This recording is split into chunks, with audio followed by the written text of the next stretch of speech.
Welcome to the online class students. आज हम पढ़ने वाले हैं क्लास 5th की इंग्लिश का chapter who will play with me का पार्ट 1। तो चलिए स्टूडेंट शुरू करते हैं। क्या है इस चैप्टर में, अबाउट दी चैप्टर देखते हैं। Staying busy is a great way to combat negative emotions. अगर हम व्यस्त रहेंगे, स्टेइंग बिजी का मतलब है व्यस्त रहने से हम जो भारी नकारात्मक थॉट्स है, जो नकारात्मक इमोशंस है, वो हम पे हावी नहीं होंगे अगर हम बिजी या फिर व्यस्त रहेंगे अपने काम में। And stay positive. अगर आप किसी चीज में हमेशा कुछ करते ही रहे या किसी काम में लगे रहे तो आप जो है नकारात्मक सोच के शिकार नहीं होंगे और आप क्या एकदम पॉजिटिव सकारात्मक रहेंगे। When plans are in progress, we are hopeful and motivated. We feel hopeful and motivated. जब हम कोई भी काम कर रहे हैं या किसी चीज के बारे में सोचते हैं और उसमें हमारी तरक्की होती है तो हम कैसा फील करते हैं, हमें होप फील होती है किसी चीज को लेके और हमें मोटिवेटेड फील होता है, यानी कि हमें कैसा फील होता है उस काम को और अच्छे से करने का। ठीक है। Often when we are busy, we don't have time to dwell on feelings of worry and sadness and loneliness, anger, jealousy, which can be a good thing.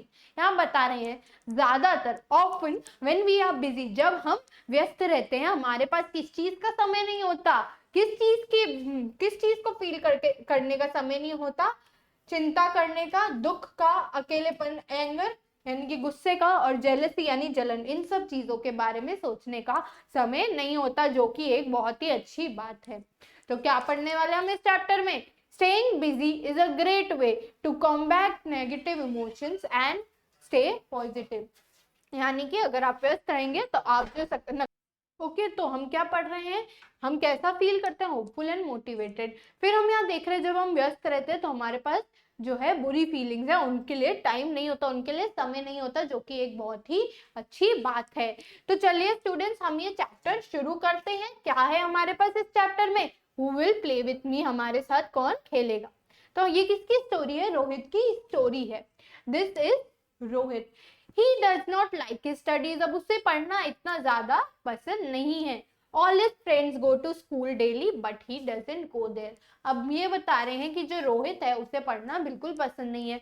उसके जो सारे दोस्त हैं वह रोज स्कूल डेली जाते हैं। डेली का मीनिंग क्या होता है, एवरी डे, या फिर रोज जो है वह स्कूल जाते हैं। But he doesn't go there, वो नहीं जाता।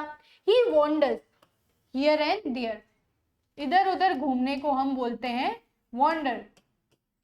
क्या करता है, वो इधर उधर घूमता है। जब उसके जो दोस्त है वह स्कूल जाते हैं तब वह इधर उधर घूमता है। One day he goes to the garden near his home. वो कहाँ जाता है, अपने घर के पास वाले बागीचे में जाता है। He finds no other children in the garden to play with. उसे वहां खेलने के लिए साथ में कोई भी नहीं मिलता, क्योंकि हम देखते हैं वो तो सब स्कूल जाते हैं। He sits on a bench under a big banyan tree. वो कहाँ बैठता है, banyan tree के नीचे, जो बड़ी सी बेंच लगी हुई है उसके नीचे वो जाकर के बैठ जाता है। After some times he notices a peacock dancing near the flower beds. क्यारियां जो होती है उन्हें हम फ्लावर बेड्स बोलते हैं। वो क्या करता है, वहां बैठने के बाद कुछ देर बाद क्या देखता है, एक जो पीकॉक है, मोर है, उसे नाचता हुआ देखता है। Rohit walks to the peacock and says to him. Rohit क्या करता है, उसकी तरफ जाता है और उससे बात करता है। क्या बोलता है, will you play with me, क्या तुम मेरे साथ खेलोगे। द पीकॉक सेज, पीकॉक क्या बोलता है, I am busy and I am dancing so I can not play, मैं बिजी हूँ और मैं नाच रहा हूँ, मैं तुम्हारे साथ नहीं खेल सकता। ठीक है, नेक्स्ट हम देखते हैं यहाँ पे क्या बताया गया है। Then Rohit meets a dog. He asks him, will you play with me? फिर रोहित एक डॉग से मिलता है, उससे पूछता है क्या तुम मेरे साथ खेलोगे। जिसपे जो डॉग है वो बोलता है, मैं बिजी हूँ, I am busy, I am looking after my masters house so I can not play with you.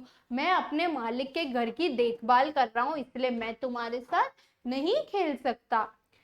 He happens to see a parrot, crow, sparrow and horse. पहले उसने किससे मिला था, पीकॉक से, फिर मिला था डॉग से। इसके बाद हमें बता रहे हैं he happens to see a parrot, crow, sparrow and horse. उसको बाकी ये जानवर मिलते हैं. He asked them the same question. उनसे भी सेम ही प्रश्न पूछता है, वही प्रश्न पूछता है. Will you play with me? क्या तुम मेरे साथ खेलोगे? We are busy, जिसपे वो सारे जानवर क्या बोलते हैं, हम क्या है, बिजी है, हमारे पास समय नहीं है. We have got many things to do, हमारे पास बहुत सारा काम है करने को. We cannot play with you, हम तुम्हारे साथ नहीं खेल सकते. They reply, वो जवाब देते हैं. रिप्लाई मतलब जवाब देना. रिप्लाई का मीनिंग होता है जवाब देना. नेक्स्ट देखते हैं हम. This had a great impact on Rohit. इसका क्या इम्पैक्ट मतलब क्या होता है, असर. क्या असर हुआ इस पे, रोहित के ऊपर इसका काफी असर हुआ. This had a great impact on Rohit. He says to himself, उसने खुद से क्या कहा, all of them are busy. सब कोई जिनसे भी मैं मिल रहा हूँ वो सारे क्या हैं, वो सारे व्यस्त हैं. दे आर डूइंग समथिंग, वो कुछ ना कुछ कर रहे हैं. They are doing something. It is only I who am not working. मैं ही हूँ जो काम नहीं कर रहा है. Now I will also do my work and keep myself busy. अब मैं भी सबकी तरह कुछ काम करूँगा और खुद को व्यस्त रखूँगा. I will give up on my laziness. मैं जो है अपने आलस को छोड़ दूंगा. Laziness मतलब होता है आलस. मैं जो अपना आलसीपन है उसे छोड़ दूंगा. क्या बोलता है वो खुद से, He says to himself, सब कोई बिजी है. They are doing something, वो कुछ ना कुछ कर रहे हैं. हर कोई बिजी है. All of them are busy. They are doing something. It is only who I'm not working. सिर्फ मैं हूँ जो काम नहीं कर रहा.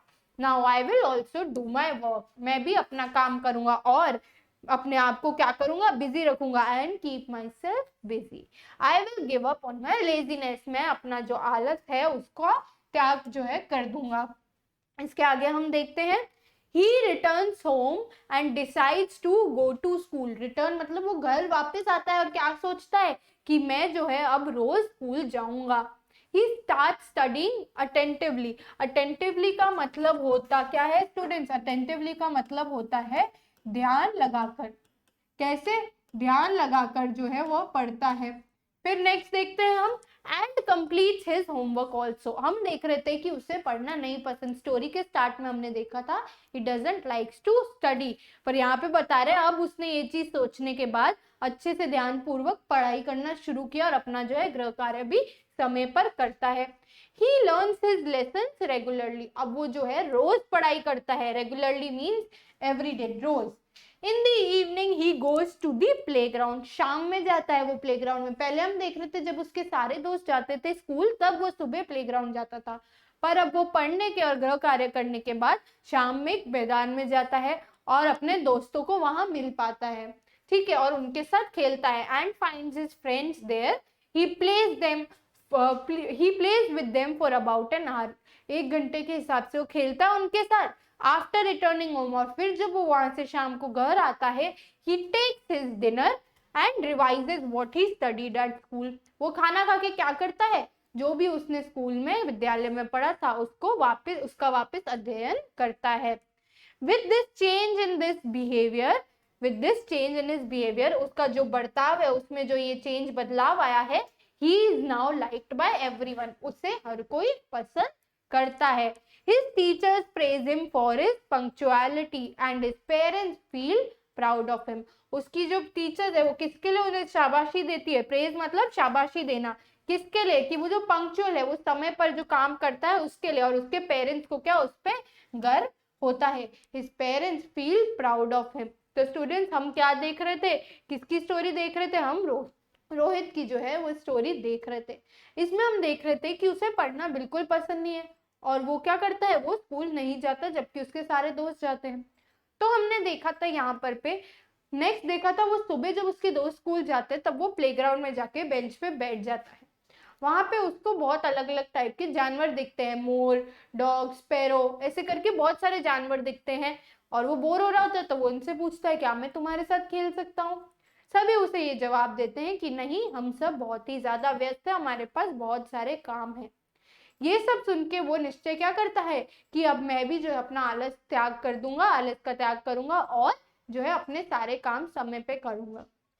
फिर हमने देखा था इसके बाद वो रोज विद्यालय जाना शुरू करता है और बहुत ही ध्यान लगाकर अपना गृह कार्य और जो पढ़ाई है वो पूरी करता है, और खेलने के लिए वो शाम में समय निकाल देता है।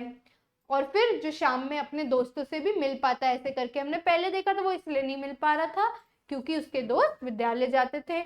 फिर हमने देखा था उसका जो ये बदलाव है बर्ताव में, उससे सब कोई उसे पसंद कर रहे हैं, और उसके जो टीचर्स है, अध्यापक है, शिक्षक हैं उसके, उसको बहुत ही ज्यादा शाबाशी दे रहे हैं, और उसके जो माता पिता हैं वो भी उस पर काफी गर्व कर रहे हैं। तो स्टूडेंट्स, हमने किसकी स्टोरी पढ़ी? अभी हमने स्टोरी पढ़ी रोहित की। रोहित अब कैसा चेंज हो गया है? वो पंक्चुअल हो गया है और अटेंटिव हो गया है।